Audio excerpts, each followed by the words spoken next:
Haleluya, puji Tuhan. Bapak Ibu yang dikasihi Tuhan, sore hari ini kita akan menyembah Tuhan. Kita akan memuji Dia, Raja di atas segala raja, yang kita muliakan, yang kita agungkan. Dialah Tuhan kita, Yesus Kristus, Juru Selamat kita. Mari Bapak Ibu, kita semua mempersiapkan hati kita.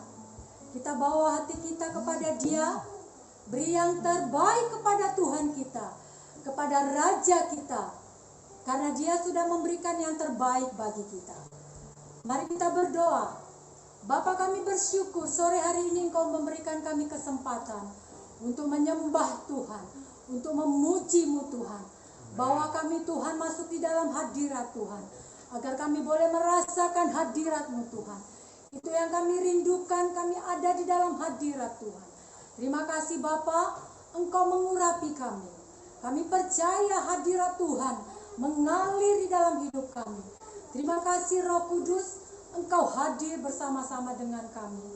Engkau memuaskan kami. Terpujilah nama-Mu. Di dalam nama Tuhan Yesus Kristus, sama-sama kita katakan, amin. Kita persiapkan hati kita. Haleluya.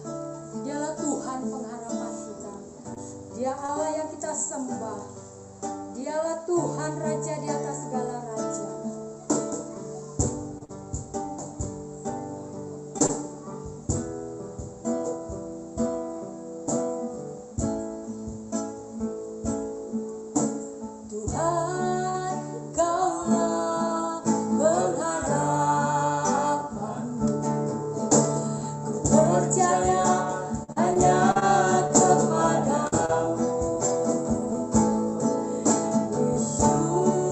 Yesus Allah.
Yesus dialah kemuliaan kita. Oh Yesus dialah kemuliaan kita.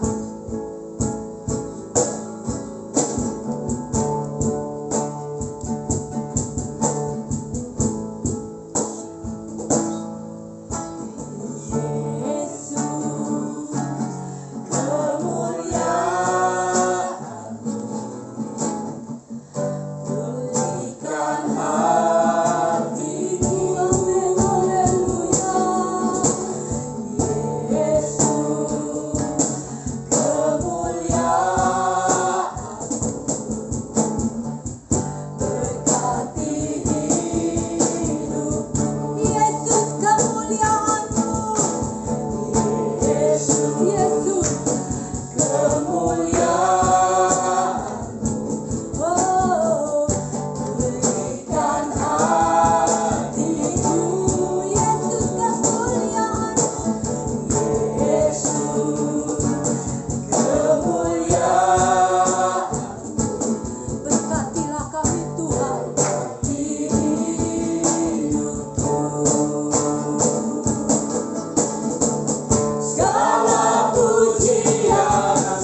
kami sembah, Bapa yang layak Tuhan. Haleluya, haleluya, haleluya, haleluya. Syukur kami bersyukur, syukur kami bersyukur Tuhan. Haleluya, syukur kami bersyukur. Kau Bapa yang baik. Haleluya,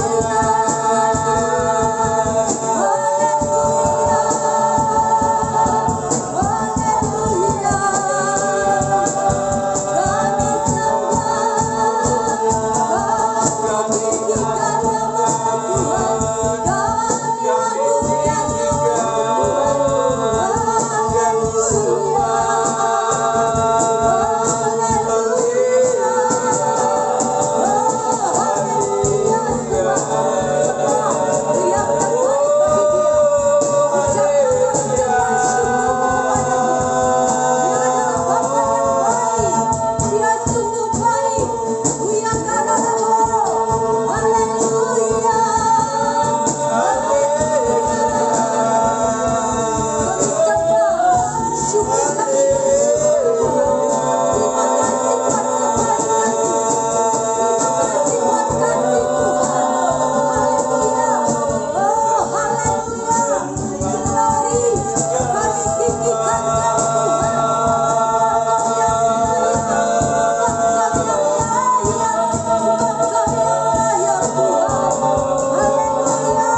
agungkan nama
Pujian, hormat, kuasa bagi Raja. Gunung tunduk, laut bergelora, mendengar namamu. Ku bersuka atas perbuatanmu. Selamanya ku kasihi Engkau.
ya dan amin Tuhan. Kami bersyukur kami boleh merasakan hadirat-Mu Tuhan. Terima kasih Bapa yang baik. Terima kasih Roh Kudus. Kami bersuka cita pada saat ini. Kami bersuka cita atas hadirat-Mu Tuhan. Kami percaya kami sudah dipulihkan. Kami sudah disembuhkan oleh hadirat Tuhan. Terima kasih Bapa yang baik. Terima kasih Tuhan. Haleluya. Haleluya. Bapa, kami bersyukur pada sore hari ini. Biarlah Roh Kudus-Mu turun dan menjamah setiap kami. Amin. Biarlah Roh Kudus-Mu bekerja, karena tanpa Roh Kudus-Mu kami semua tidak bisa mengalami sesuatu yang baik di dalam hidup ini. Sebab itu Roh Kudus, Engkau jamah semua kami, jamah umat-Mu dimanapun mereka berada. Amin. Biarlah kami bisa masuk di dalam kehendak-Mu, kami bisa masuk di dalam rencana-Mu, dan kami bisa berkenan kepada hati Tuhan. Haleluya. Layakan kami Tuhan, Amin. biarlah kuasa darah Tuhan Yesus Amin. yang ditumpahkan di atas kayu salib Yes, haleluya. membasuh setiap kami, Amin. membasuh umat-Mu dimanapun mereka berada. Amin. Sehingga pada saat ini kami layak Tuhan untuk Yes. menghampiri tahta-Mu yang kudus. Haleluya. Sehingga apa yang telah disediakan Tuhan tidak terhalang di dalam hidup kami. Amin. Karena firman-Mu berkata, yang membuat penghalang itu adalah dosa. Tapi pada saat ini hamba berdoa, biarlah darah Tuhan Yesus yang ditumpahkan sebagai darah pengampunan dosa menyentuh setiap umat-Mu dimanapun mereka berada. Sehingga setiap kami dilayakan Tuhan, setiap kami boleh menghampiri tahta-Mu yang kudus. Amin. Dan kami boleh diberkati Tuhan semua. Terima kasih Bapa, dan kami siap terima kebaikan Tuhan di dalam nama Tuhan Yesus Kristus. Semua kita yang percaya berkata amin. Puji Tuhan, salam sukacita kepada semua umat Tuhan dimanapun Anda berada. Kami senang sekali bisa hadir kembali untuk berbagi di dalam rencana Tuhan melalui kebenaran-kebenaran firman Tuhan yang menjadi dasar dan yang menjadi panduan di dalam kehidupan kita. Karena firman itu adalah terang. Tanpa firman berarti kita berjalan di dalam kegelapan. Kita adalah orang yang buta sekalipun kita punya mata, ya. Karena itulah yang dikatakan bahwa firman adalah pelita, firman adalah terang. Kalau kita memiliki firman, kita mengerti firman, bukan mengerti dengan pengetahuan kita ya, bukan mengerti dengan otak kita. Otak kita hanya sebesar bapau. Kita tidak mungkin mengerti pikiran Allah, pikiran Tuhan. Kita tidak mungkin bisa mengerti semua pikiran Tuhan. Itu dituangkan melalui Alkitab, melalui firman. Kita tidak mungkin bisa paham ini, ya. Sekalipun kita sekolah Alkitab sampai 700 tahun, kita tidak mungkin bisa paham ini. Ini pikiran Tuhan. Itu sebabnya Tuhan Yesus berkata dengan tegas kepada murid-muridnya, jangan tinggalkan Yerusalem. Tunggu sampai kamu diperlengkapi dari tempat yang maha tinggi. Apa itu? Itulah Roh Kudus yang dijanjikan sebagai pribadi ketiga dari Tritunggal Allah itu sendiri. Nantikan janji Bapa, kata Tuhan. Tunggu sampai kamu diperlengkapi. Tunggu sampai kamu diperlengkapi dengan Roh Kudus. Itu sebabnya biarlah kita memahami firman pada hari ini, pada saat ini, kita izinkan untuk Roh Kudus bekerja. Kita buka hati, biarlah Roh Kudus turun dan menjamah kita semua. Menyucikan pikiran kita. Membuat kita memiliki hikmat. Supaya kita dapat memahami firman dengan benar. Ya. Karena kalau kita memiliki firman yang benar, berarti kita bisa ada di jalan kebenaran dan hidup. Tapi kalau kita tidak memiliki firman yang benar, kita tidak memiliki Roh Kudus, Roh Kudus tidak turun di dalam kehidupan kita, maka kita sama dengan ahli Taurat. Ya, ahli Taurat. cuma mengerti baca, tapi dengan pengertian otak kita yang sebesar bapau. Itu sebabnya ahli Taurat ini saya perlu kasih tahu, karena ini penting. Ya, saya perlu beritahu kepada kita semua bahwa Tuhan Yesus tidak memilih satupun dari ahli Taurat sebagai rasul. Padahal kalau mau dipikir, mereka adalah orang yang setiap hari, setiap jam, setiap menit, bahkan setiap detik bersinggungan terus dengan yang namanya Taurat. Sampai titik koma pun mereka hafal. Tapi mereka tidak memahami firman dengan benar. Firman yang telah turun menjadi manusia. Firman yang telah berhadapan dengan manusia. Tapi mereka tidak paham itu. Mereka tidak tahu itu.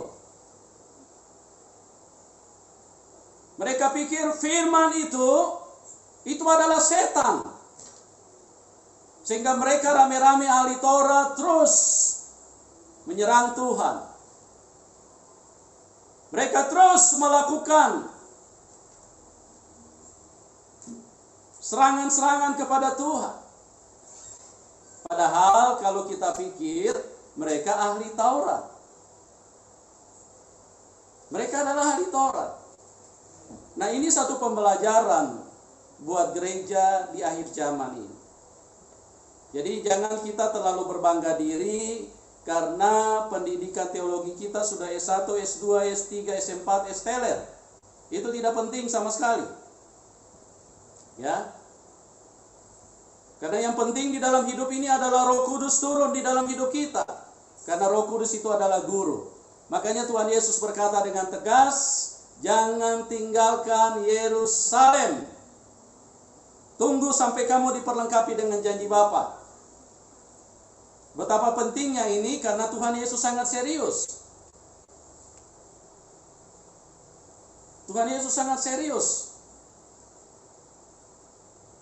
Kalau ditinjau dari segi logika manusia, pada saat Tuhan Yesus telah bangkit dari kematian, maka Tuhan Yesus akan segera berkata, pergi cepat menginjil, supaya banyak jiwa bisa dimenangkan. Tapi Tuhan Yesus tidak pakai logika manusia. Tuhan Yesus berkata, tunggu,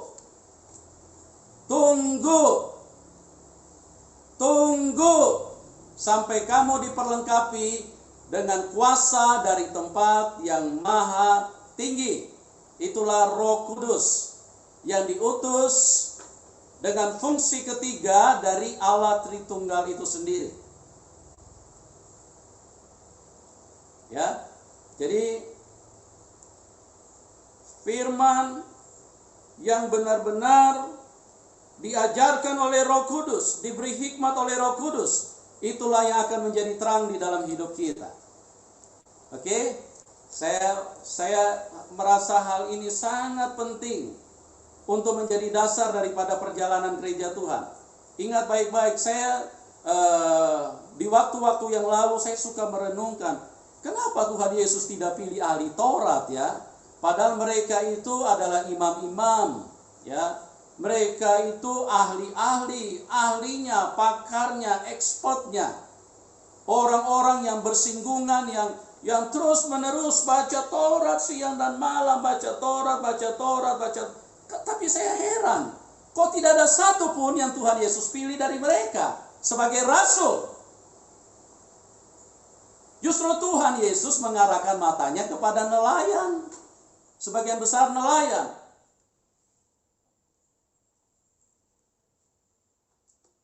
Justru Tuhan Yesus mengarahkan kepada orang-orang yang mungkin dianggap najis kotor, pemungut cukai, Matius.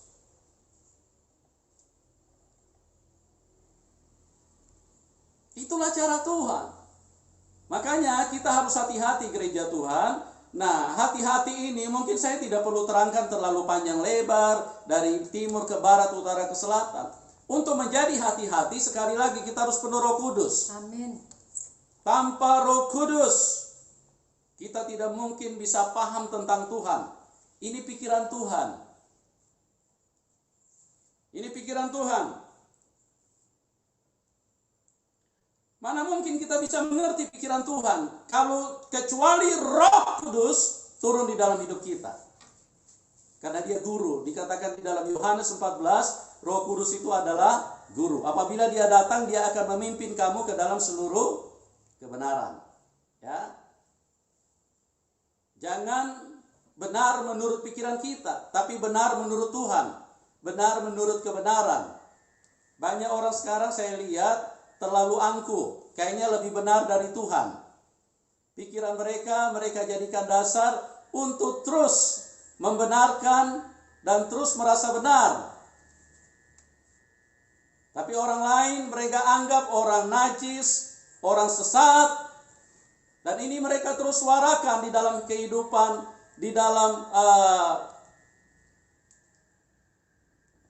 predikat-predikat sebagai seorang pemberita Injil. Dengan begitu angkuh, dengan begitu mudah, dengan begitu berani, dengan begitu apa lagi saya mau katakan. Ini orang-orang yang terus menyesat, menganggap orang lain sesat. Saya tidak tahu standar apa yang mereka pakai. Ya, bukankah ahli Taurat juga begitu, teman-teman?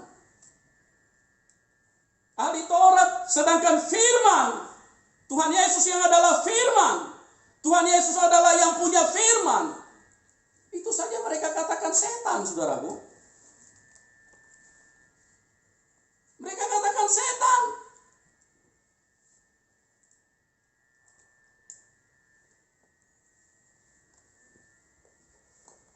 Jadi hati-hatilah, ya, supaya kita jangan sampai seolah-olah kita ada di jalan yang lurus, tapi ujungnya menuju maut. Ada 1-2 kali ditulis di dalam kitab Amsal, ada jalan yang disangka lurus, tapi ujungnya menuju maut.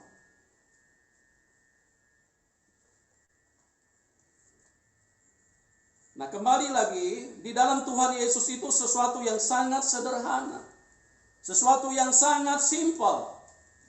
Tuhan Yesus bukan guru matematika yang datang mengajarkan rumus dari A sampai Z yang membuat kadang-kadang kita pusing 7 keliling untuk mempelajarinya.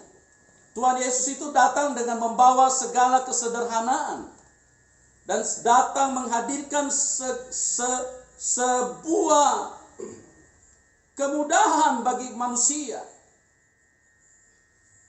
Sebuah hal yang sangat simpel untuk dipahami. Nah, bagaimana bisa menjadi simpel? Sekali lagi kembali, hanya satu menjadi pondasi dan basic di dalam Kristus Tuhan, yaitu penuh dengan Roh Kudus. Karena tanpa Anda penuh dengan Roh Kudus, berarti Roh Kudus yang ada di kepalamu.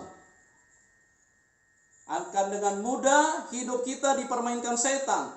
Akan dengan begitu mudah engkau dikendalikan dengan setan.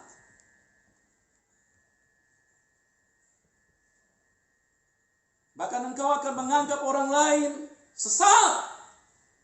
Engkau akan menganggap orang lain setan, padahal dirimu sendiri setan.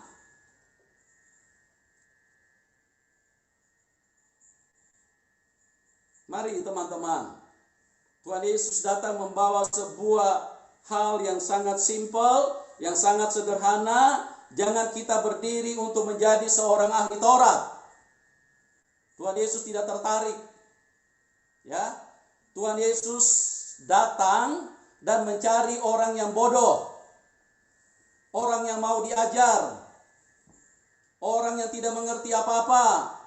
Makanya yang Tuhan pilih adalah nelayan-nelayan, karena mereka tidak pintar secara akademik, mereka tidak mengerti sama sekali. Mereka tidak mengerti manajemen, mereka tidak mengerti apapun tentang hal-hal yang mungkin dianggap penting oleh dunia. Tapi orang-orang seperti itulah yang dicari Tuhan. Untuk apa? Untuk mempermalukan dunia ini. Karena apa? Karena Roh Kudus itu adalah hikmat dan guru itu sendiri.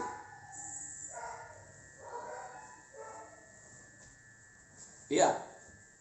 Saya mau beritahu sesuatu kepada kita teman-teman, bahwa di dalam dunia ini tidak ada yang pasti. Tidak ada yang pasti. Yang pasti itu hanya Tuhan. Amin.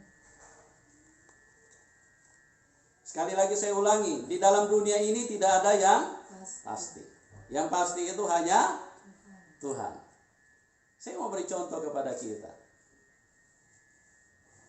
Kita melihat ada banyak orang yang belajar kedokteran. Itu baik. Karena belajar kedokteran akan bisa membantu banyak orang. Tetapi saya ingin katakan bahwa itu pun sesuatu hal yang tidak pasti. Kenapa? Dokter belajar tentang ilmu kesehatan. Dokter belajar cara-cara untuk menyehatkan orang, menyehatkan badan manusia. Dokter diperlengkapi dengan beragam pengetahuan yang membuat mereka sebagai orang-orang yang bisa menyembuhkan penyakit-penyakit. Dengan kondisi seperti itu, kalau secara logika kita menganggap berarti dokter adalah orang yang pasti memiliki umur yang lebih panjang secara jasmani. Begitu kan? Kenapa? Karena mereka belajar kesehatan. Mereka belajar obat-obatan, mereka belajar bahan-bahan kimia, mereka belajar segala macam pengetahuan untuk bisa menolong orang lain yang sakit. Kenapa saya katakan itu pun tidak pasti? Belajar kedokteran adalah satu hal yang baik. Tetapi yang baik tetap saja tidak pasti di dalam hidup ini. Karena banyak dokter yang juga mati muda, saudaraku. Kenapa? Karena kesehatan mereka juga terganggu. Jadi, saya ingin menyatakan kepada kita, di luar Tuhan tidak ada yang pasti. Di luar Tuhan tidak ada yang pasti. Semua serba menjadi tanda tanya. Semua serba menjadi tanda tanya. Pengetahuan tidak pasti. Karena sehebat apapun orang belajar tentang kesehatan, tetap saja itu tidak menjadi ukuran untuk membuat mereka yang belajar, terus kemudian usia mereka bisa lebih dari 100 tahun. Tidak pasti, saudaraku. Tidak pasti.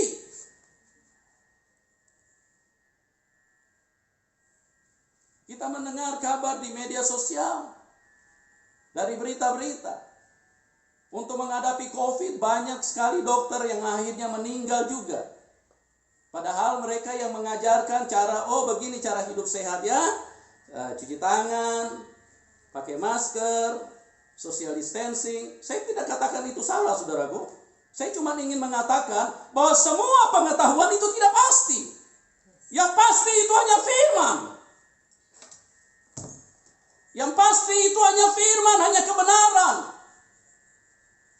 Inilah yang pasti. Rumah tangga tidak pasti.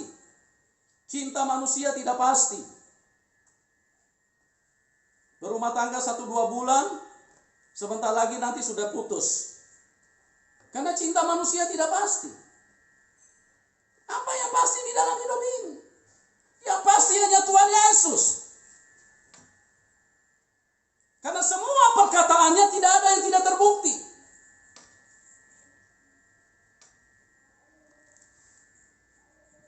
Saya rasa kita semua sependapat, walaupun saya tidak bertanya kepada satu persatu, saya yakin sekali kalau manusia itu mencari sebuah kepastian di dalam hidup ini. Manusia itu membutuhkan sebuah kepastian. Apalagi untuk kehidupan kekal. Apalagi untuk kehidupan kekal. Manusia membutuhkan kepastian.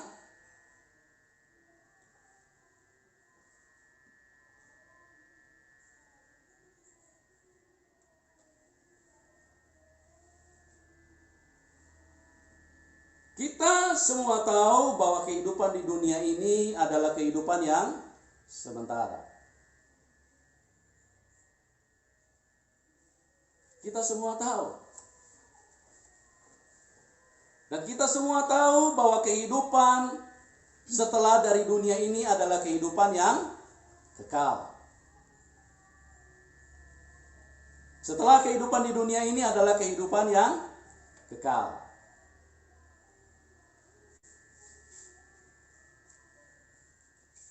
Nah, untuk menuju kepada kehidupan kekal itu, kita butuh satu kepastian. Kita butuh satu kepastian. Ya, jangan sampai mudah-mudahan. Karena kalau kita mudah-mudahan, itu artinya ciloko. Ya, kalau sudah namanya mudah-mudahan, sedangkan yang kelihatan saja kalau yang namanya mudah-mudahan itu berarti tidak pasti. Saya ulangi, sedangkan yang kelihatan saja di dunia ini kalau mudah-mudahan itu berarti tidak pasti. Apalagi yang kekal, yang belum kita lihat. Makanya jangan pakai prinsip hidup mudah-mudahan, moga-moga. Sungguh kita adalah orang yang paling malang, sekalipun Anda tidak tinggal di kota Malang. Manusia adalah malang sekali kalau dia menuju kekekalan itu masih menganut satu paham mudah-mudahan. Moga-moga bisa masuk surga. Mudah-mudahan bisa masuk surga. Itu adalah kebodohan yang luar biasa, saudaraku. Itu adalah kesia-siaan yang sangat akut. Jangan jalani hidup ini dengan sebuah moga-moga. Jangan jalani hidup ini dengan sebuah mudah-mudahan. Tapi jalani hidup ini dengan suatu kepastian. Jalani hidup ini dengan satu kepastian.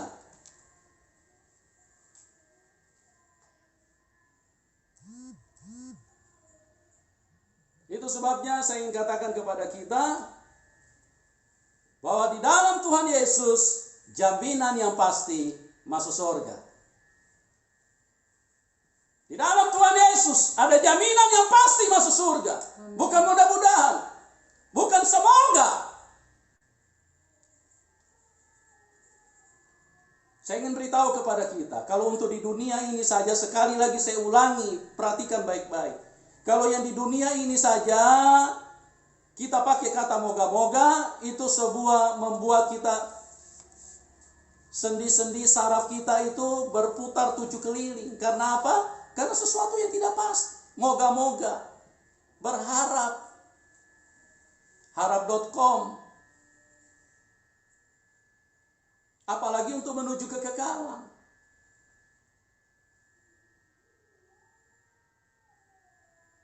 Kenapa di dalam Tuhan Yesus adalah suatu hal yang pasti? Karena kita bisa paham dari hal-hal yang telah dikerjakan oleh Tuhan Yesus.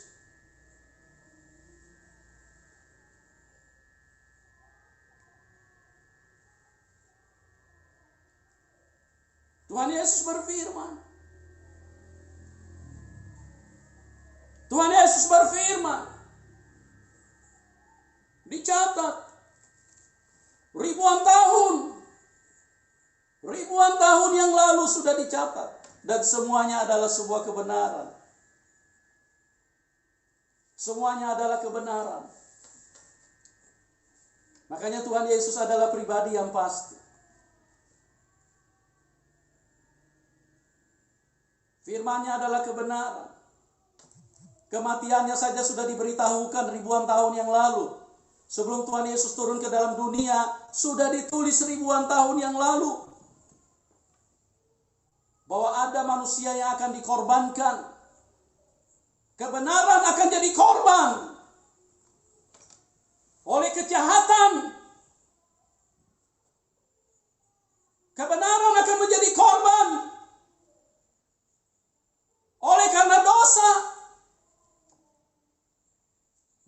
dari peristiwa anaknya Adam dan Hawa. Siapa dia? Kain dan Habel. Kain anak sulung, Habel anak yang bungsu. Kain adalah sebuah representasi daripada kehidupan kejahatan. Habel adalah sebuah representasi kehidupan di dalam kebenaran. Ribuan tahun yang lalu, firman sudah bicara bahwa penebusan akan dilakukan. Itu sebabnya kebenaran yang hadir di tengah-tengah kejahatan membuat kejahatan berang. Membuat kejahatan tidak bisa terima. Kejahatan marah sekali, Kain marah sekali pada waktu itu kepada adiknya Habel. Sehingga walaupun satu darah dan satu daging, satu rahim dan satu ayah, tapi Kain, karena dia dikuasai oleh iblis, dia tidak segan-segan untuk menghabisi yang namanya Habel. Ini sudah dibicarakan ribuan tahun yang lalu. Sebelum Tuhan Yesus turun ke dalam dunia, sudah dibicarakan. Itu adalah representasi bagaimana kebenaran akan berhadapan dengan kejahatan. Bagaimana Tuhan akan berhadapan dengan iblis. Jadi firman ini sesuatu yang pasti. Tidak ada tafsiran-tafsiran. Karena semua digenapi.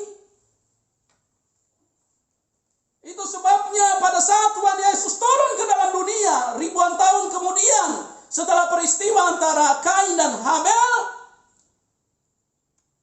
maka pada saat kebenaran hadir di tengah dunia, dunia yang jahat ini tidak bisa terima, saudaraku. Dunia yang jahat ini perang, marah kepada kebenaran.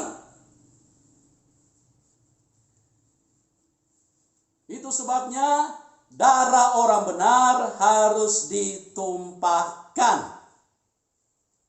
Itu kehidupan darah dan daging. Ya. Ini mempunyai rahasia yang sangat-sangat dalam, tetapi saya hanya bahas secara sebagian kecil saja.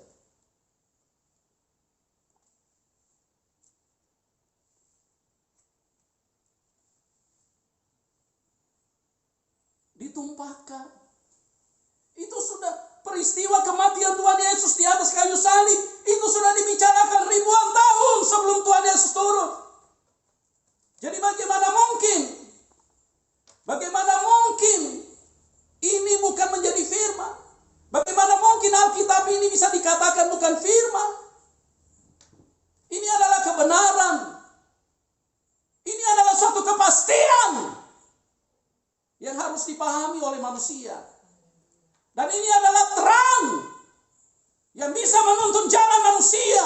Makanya Tuhan Yesus berkata, "Akulah jalan kebenaran dan hidup. Tidak ada seorang pun yang bisa sampai kepada Bapa kecuali melalui aku." Inilah kebenaran.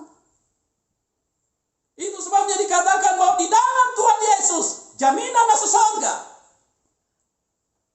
Pasti, saudaraku. Bukan mudah-mudahan. Bukan moga-moga. Sungguh malang sekali kita kalau di dalam Tuhan, kalau kita mau menuju kepada kekekalan, terus masih pakai kata mudah-mudahan. Aduh, saudaraku. Mudah-mudahan.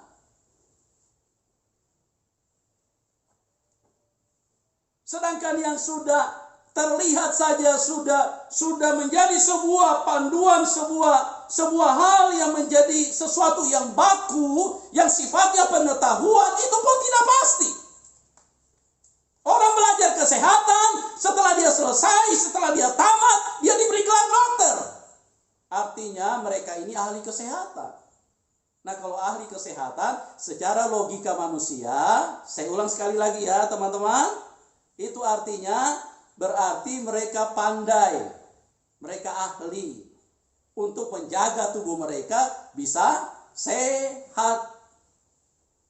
Tapi pertanyaan saya, ada nggak dokter yang mencapai 120 tahun? Atau 150 tahun? Karena mereka adalah ahli-ahli di dalam kesehatan. Tidak ada. Itu sebabnya saya katakan pengetahuan yang sudah direset, dipelajari oleh manusia dengan puluhan tahun, ratusan tahun, itu juga tidak pasti, saudaraku. Yang pasti itu adalah kebenaran firman Tuhan. Bagaimana mungkin kita bisa bermegah dengan dunia ini? Bagaimana mungkin kita bisa menjadikan dasar pengetahuan-pengetahuan yang di dalam dunia ini? Tidak pasti. Tidak ada yang pasti. Yang pasti itu adalah Tuhan Yesus. Jaminan ke surga.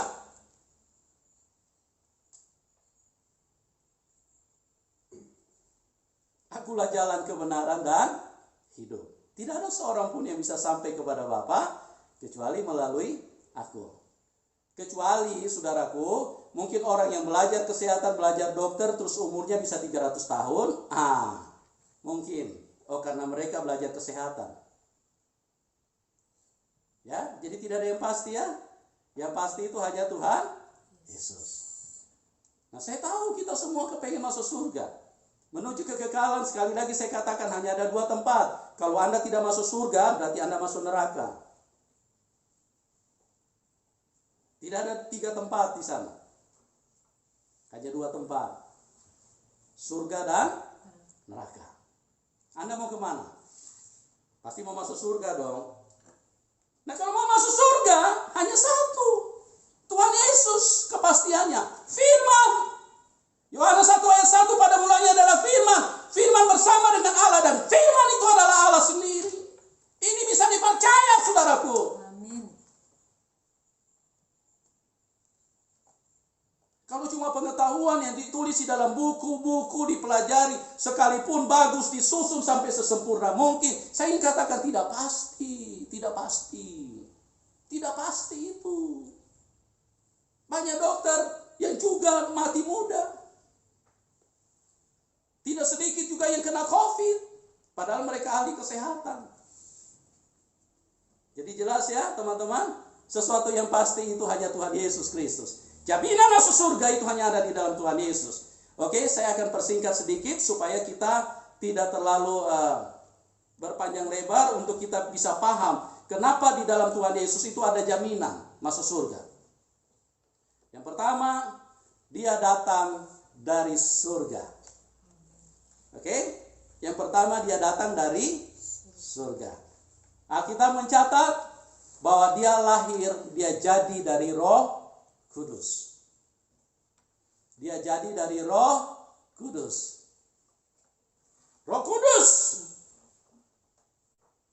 hadir di dalam rahim Maria. Tidak ada satu manusia pun yang sama dengan pribadi Tuhan Yesus. Karena apa? Karena dia turun dari surga.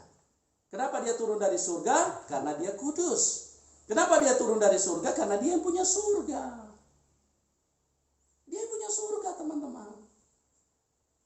Makanya dia turun dari surga.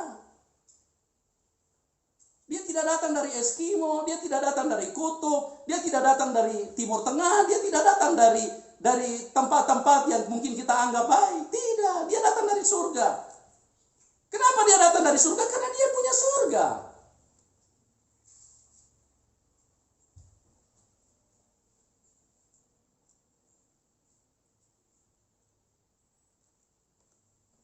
Itu sebabnya diceritakan di dalam Alkitab jelas. Pada waktu Tuhan Yesus lahir ke dunia ini, seluruh malaikat Allah turun bersorak-sorai. Karena apa? Karena mereka berkata, berita sukacita buat semua bangsa yang ada di dunia ini. Karena keselamatan telah turun ke dalam dunia.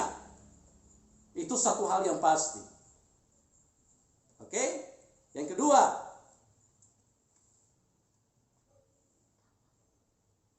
dia bangkit dari kematian.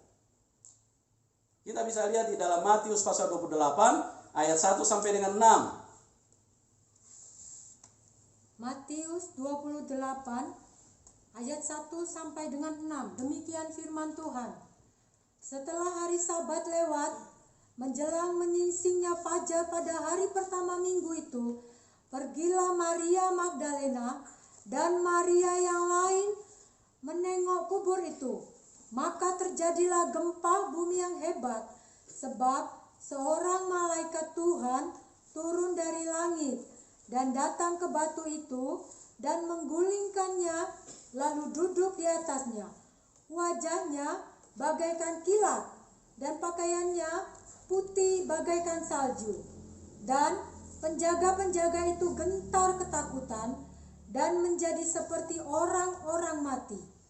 Akan tetapi malaikat itu berkata kepada perempuan-perempuan itu, "Janganlah kamu takut, sebab aku tahu kamu mencari Tuhan Yesus yang disalibkan itu."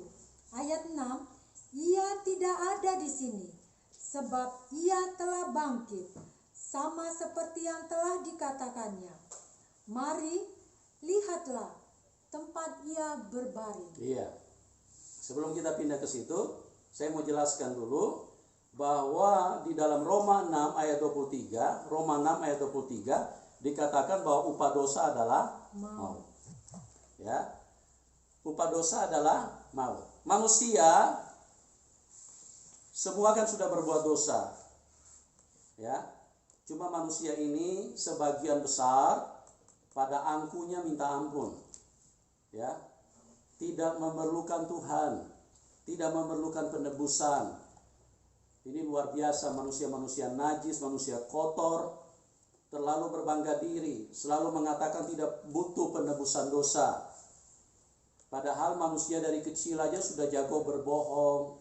Manusia punya tabiat itu dari kecil, iri hati, kebencian, amarah, emosi, fitnah, munafik, kedengkian, apalagi? Percabulan, perzinahan. Itu nggak usah pakai guru, saudaraku. Nggak usah pakai privat sekolah, nggak usah pakai kursus-kursus.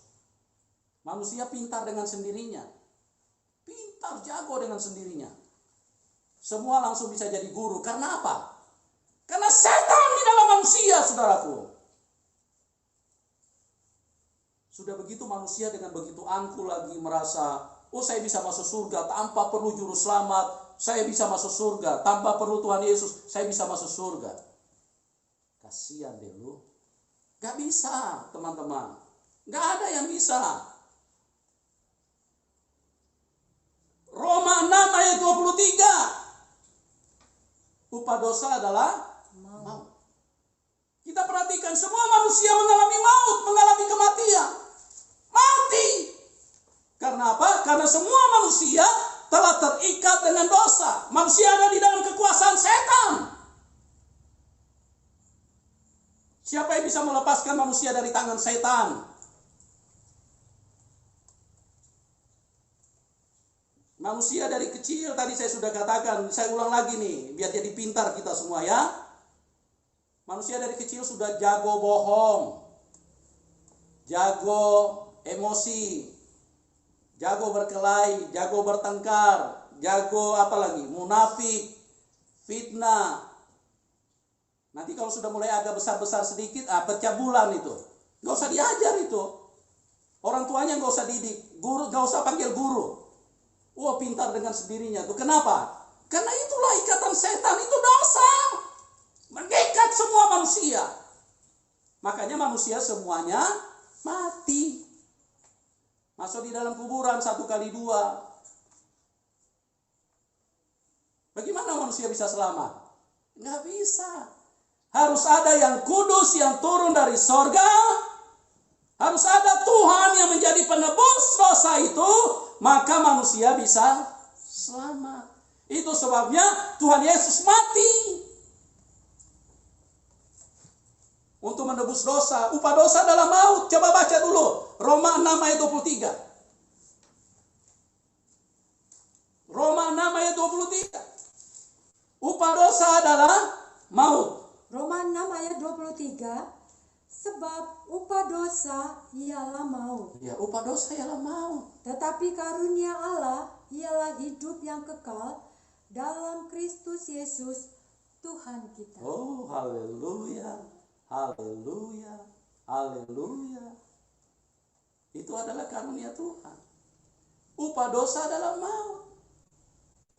Manusia telah berbuat dosa, semua telah berbuat dosa. Siapa manusia yang tidak pernah berbuat dosa? Siapa manusia yang tidak pernah berbuat dosa? Dari kecil saja sudah pintarnya minta ampun, ampun deh manusia. Pintar sekali berbohong.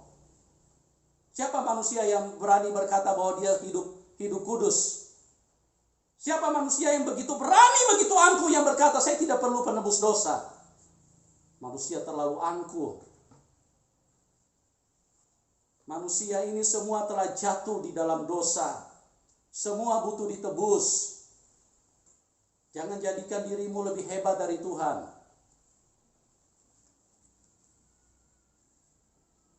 Oke?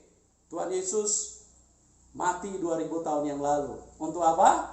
Untuk membayar dosa kita. Jelas ya? Firman Tuhan ini pasti. Upah dosa adalah maut. Dia di kitab mana? Di kitab mana yang pernah menyatakan upah dosa adalah maut? Tolong tunjukkan kepada saya. Kalau ada kitab yang menuliskan seperti itu, saya ikut kepercayaan dia. Tapi tidak ada kitab yang bisa menulis seperti itu. Hanya firman kebenaran. Upah dosa adalah maut. Kenapa? Karena ini kebenaran. Makanya dia tahu semua dunia ini. Semua rahasia kehidupan diberitahu semua. Inilah kebenaran. Tidak ada satu kitab pun yang pernah bisa menuliskan upah dosa dalam maut. Tidak ada, saudaraku. Makanya saya katakan sekali lagi, di dalam Tuhan Yesus, jaminan masuk surga. Haleluya!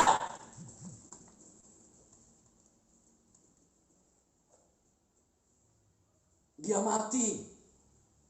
Setelah dia selesai melakukan penebusan dosa, terbukti bahwa dia adalah yang kudus, yang turun dari atas.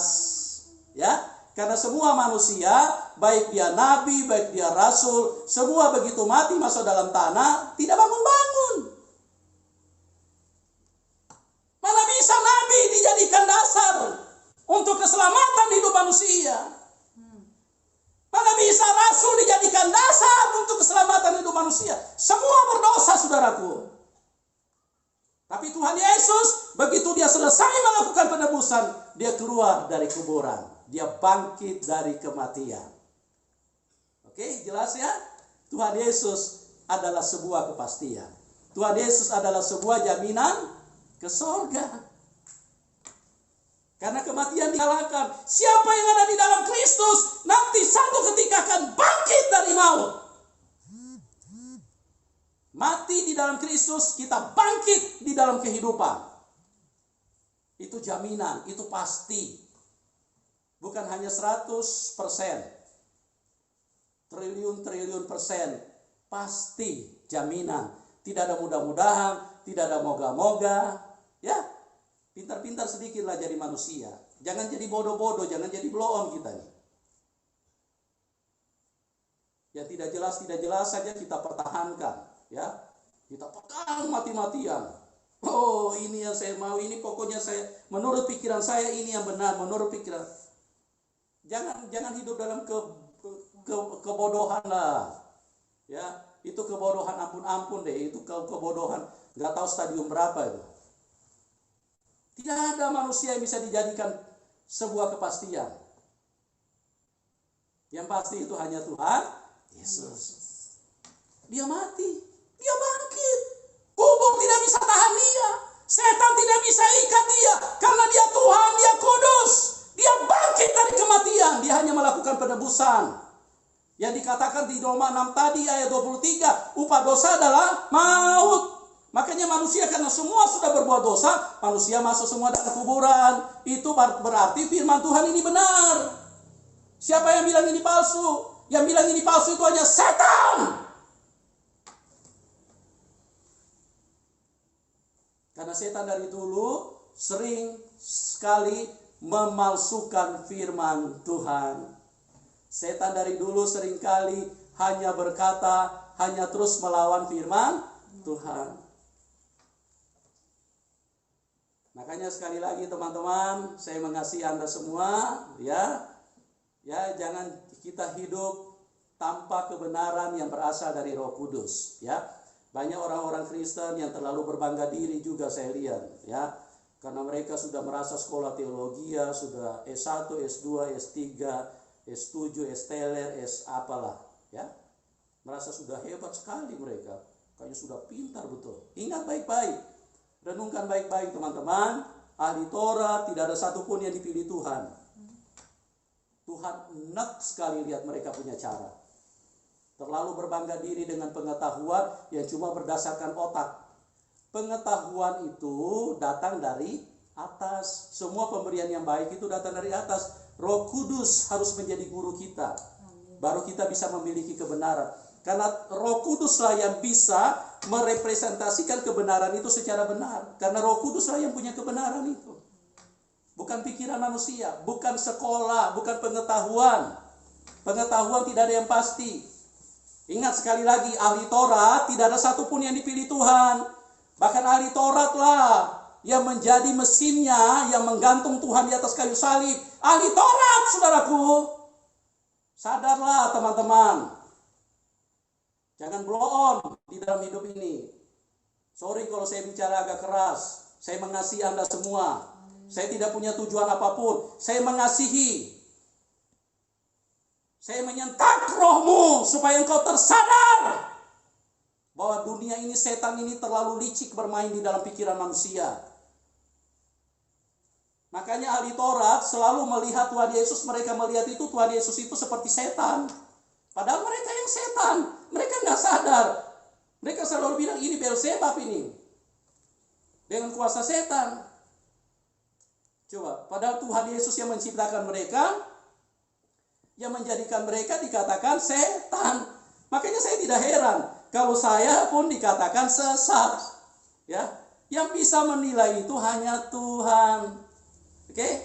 Hanya Tuhan. Hanya Tuhan yang tahu.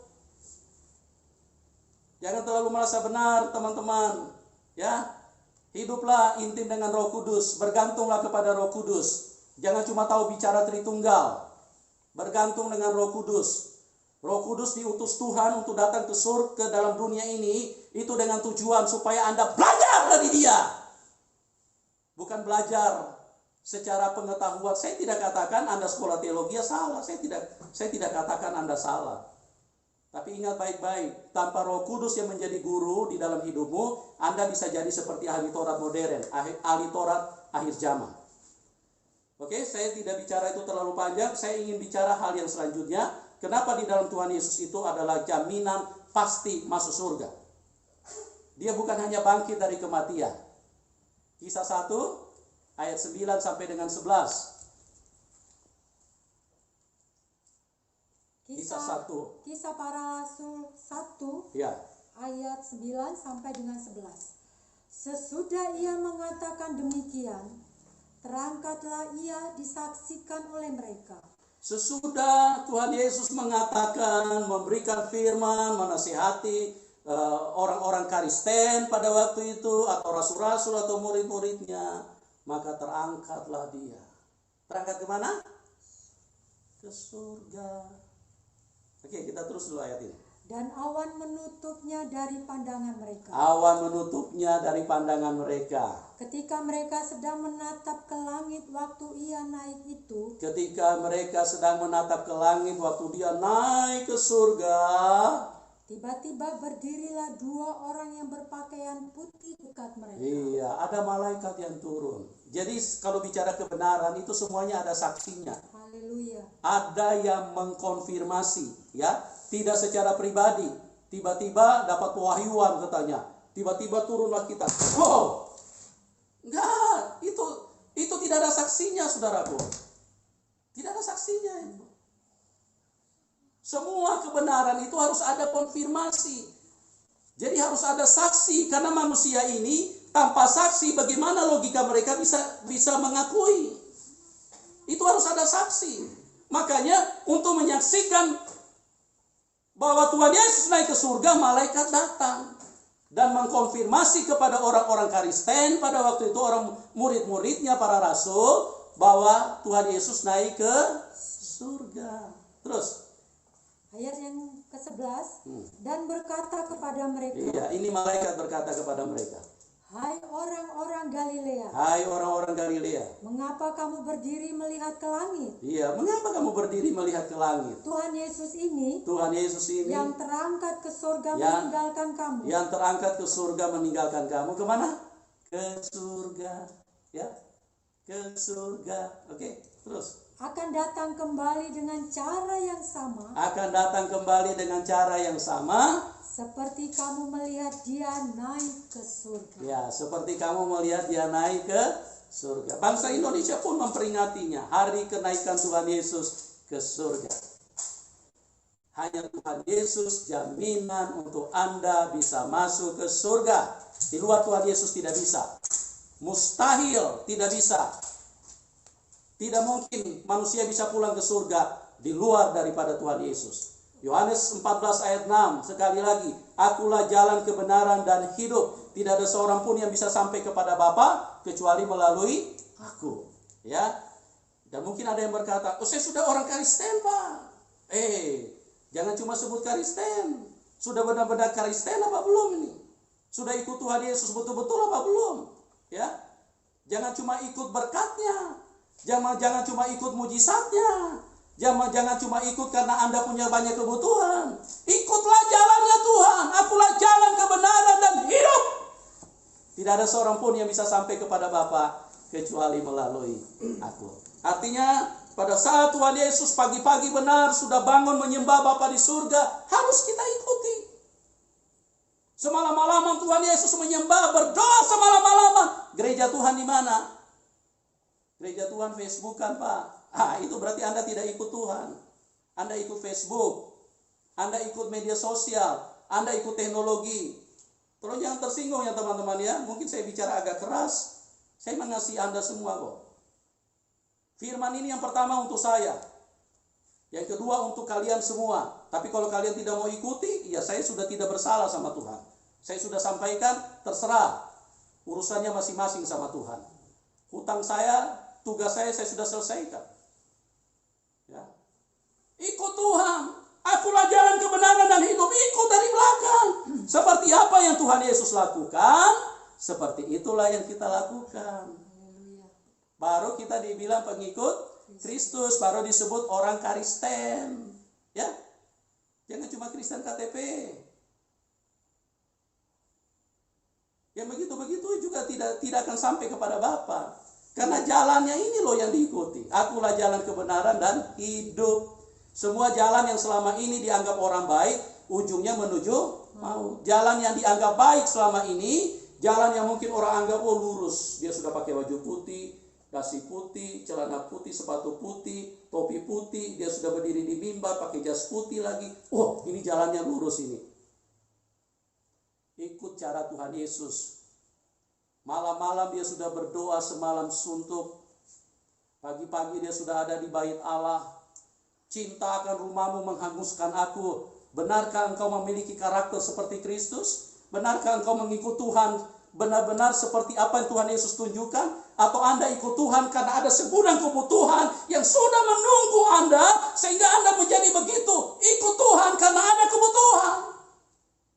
Ikut Tuhan karena cinta kita kepada Dia. Makanya Tuhan Yesus bilang, kasihilah Tuhan Allahmu dengan segenap apa? Hatimu, jiwamu, segenap akal budimu, segenap kekuatanmu. Itulah hukum yang paling pertama dan yang utama. Dan yang kedua, kasihilah sesamamu manusia seperti dirimu sendiri. Itulah sebabnya saya memberitakan Injil, karena saya mengasihi Anda semua. Kasihilah sesamamu manusia seperti dirimu sendiri. Pada kedua hukum inilah tercantum seluruh isi hukum Taurat. Kalau orang hidup mengasihi Tuhan Allah dengan segenap hatinya, yang adalah Tuhan Yesus Kristus itu sendiri, kita hidup sudah memenuhi semua hukum Taurat. Tuhan Yesus naik ke surga. Setan keluar air liur.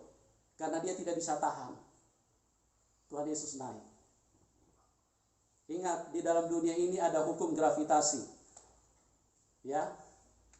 Ahli-ahli ilmu pengetahuan mereka tidak bisa mengerti tentang dunia spirit, dunia roh.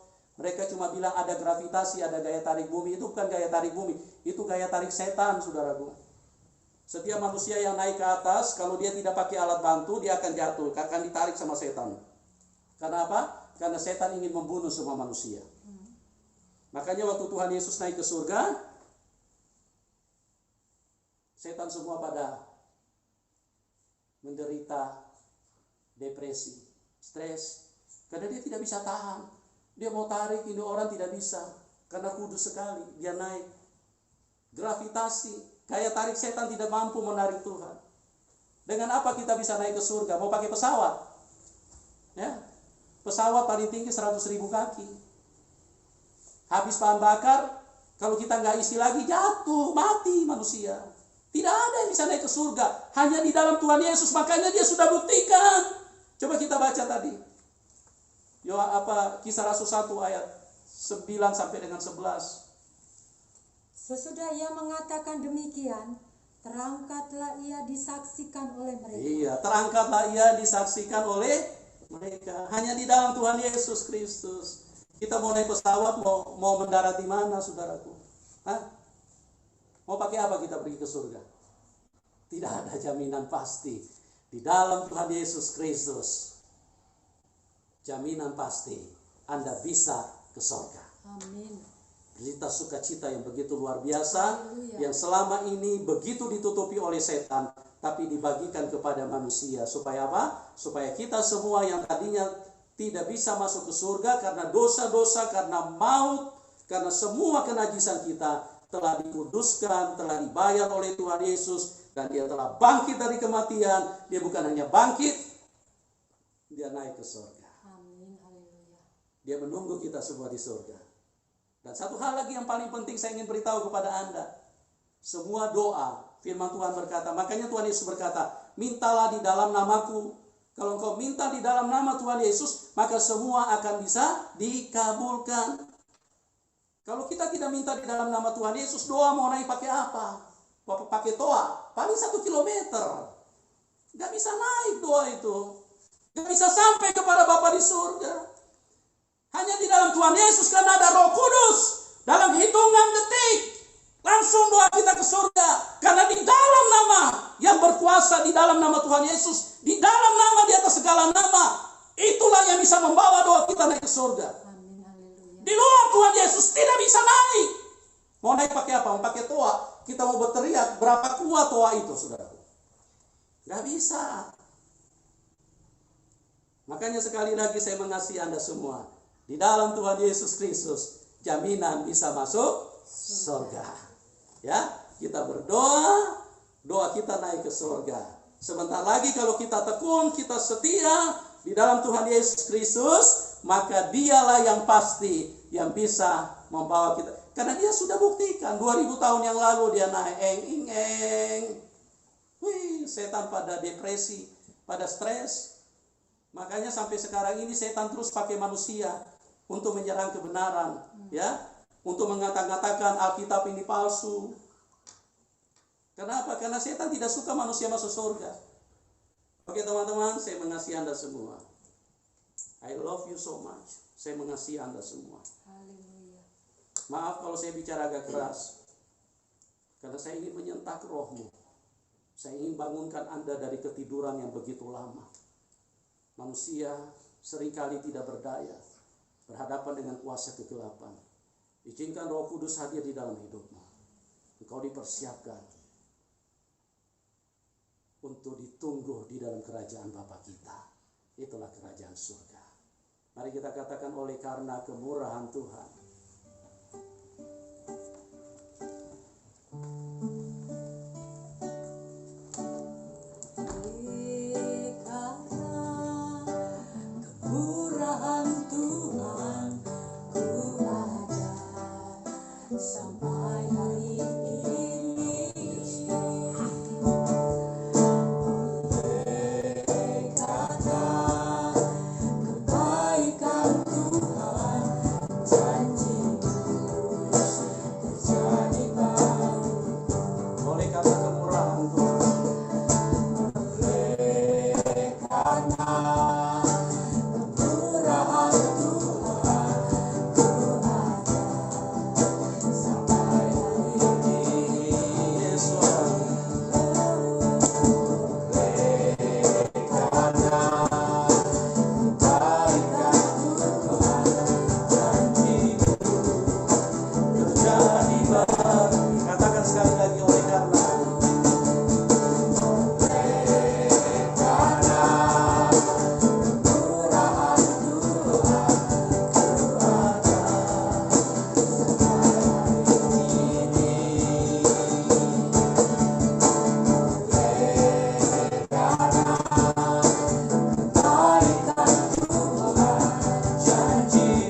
Tuhan Yesus yang baik, tidak ada yang seperti Engkau Tuhan. Amin.